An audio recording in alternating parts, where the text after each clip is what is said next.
মাশাআল্লাহ আমাদের পেশেন্টের বডি কন্ডিশন খুব ভালো। জেনুইন গাইনোকোমাস্টিয়া একদম 100% জেনুইন গাইনোকোমাস্টিয়া। সেজন্যই বুকটা ফোলা। বডি ফিটনেস খুব ভালো হওয়াতে একদম ঝুলে পড়েনি। অনেকের আছে যে এরকম হলে এবং একটু চর্বি পেলেই ঝুলে পড়ে। তবে ওনার ফিটনেস ভালো, এইজন্য ঝোলার কোনো প্রবণতা নেই। দেখতে ভালো লাগছে। আসলে আমরা সবাইকে বলি অপারেশনের পূর্বে ওজন কমিয়ে বডি ফিট করে অপারেশন করার চেষ্টা করবেন। এটা যে অবস্থায় আছে অনেকেই বলবে ঠিক আছে, আমিও বলি ঠিকই আছে। তবে আসলে রোগটা যার একমাত্র সেই যা ফিল করে সেটাই মুখ্য বিষয়। আপনি আমরা যেটা বললাম সেটা গুরুত্বপূর্ণ নয় একজন পেশেন্টের জন্য। একজন পেশেন্ট যদি সমস্যা ফেস করে সেক্ষেত্রে আপনার আমার মুখের কথা তার সমস্যা সমাধান করতে পারবে না।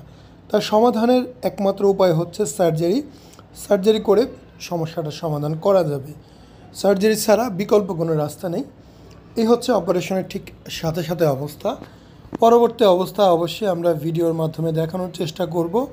আপনারা আমাদের সাথে থাকবেন, ভিডিও পাবেন ইনশাআল্লাহ। ভিডিও দেখবেন, নিয়মিত ভিডিও দেখবেন। যে কোনো প্রশ্নের জন্য আমাদের হোয়াটসঅ্যাপে SMS করবেন, কমেন্টে আমাদের পরামর্শ দিতে পারেন।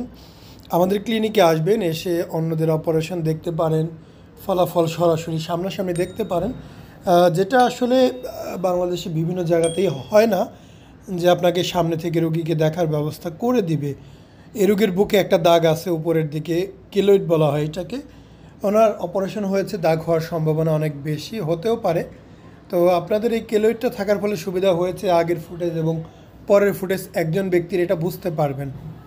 কেননা বর্তমান সময়ে অনেকেই আছে প্রশ্ন করে, ভাই আগেরটার মধ্যে এইরকম, পরেরটার মধ্যে এইরকম। আসলে আমরা কখনোই আমরা কোনো প্রতারণার আশ্রয় নেই না। আমরা তো সরাসরি আপনাদের অফার করছি, ক্লিনিকে আসুন, এসে রোগীর অবস্থা দেখুন। আগামীকালকেও কয়েকজন ড্রেসিং করতে আসবে সকাল 10টায় চলে আসুন, তাদের ড্রেসিং দেখুন। কালকেও অপারেশন আছে, 2টা 12টা 1টার দিকে চলে আসুন, সরাসরি অপারেশন দেখুন। আপনারা অবশ্যই আসবেন, দেখবেন, জানবেন, বুঝবেন। যদি আমাদের ভিডিও ভালো লাগে অবশ্যই আমাদের চ্যানেল সাবস্ক্রাইব করবেন। আমি আপনাদের কাছে কৃতজ্ঞ, আপনারা আমাদের চ্যানেলটি সাবস্ক্রাইব করবেন, এইটুকু আশাবাদী। আসসালামু আলাইকুম, মোহাম্মদ শাকিল হোসেন বলছি। 2017 সাল থেকে আমরা গাইনোকোমাস্টিয়া নিয়ে নিয়মিত কাজ করছি এবং ভিডিও প্রকাশ করছি। এই চ্যানেলে যারা নতুন এসেছেন আপনাদের কাছে অনুরোধ থাকবে আমাদের এই চ্যানেলটি আপনারা ভালোবাসা দিবেন এবং সাবস্ক্রাইব করবেন। এবং যারা অলরেডি সাবস্ক্রাইব করেছেন তাদেরকে অসংখ্য ধন্যবাদ। আপনারা কমেন্টের মাধ্যমে আপনাদের মতামত জানাবেন। ধন্যবাদ।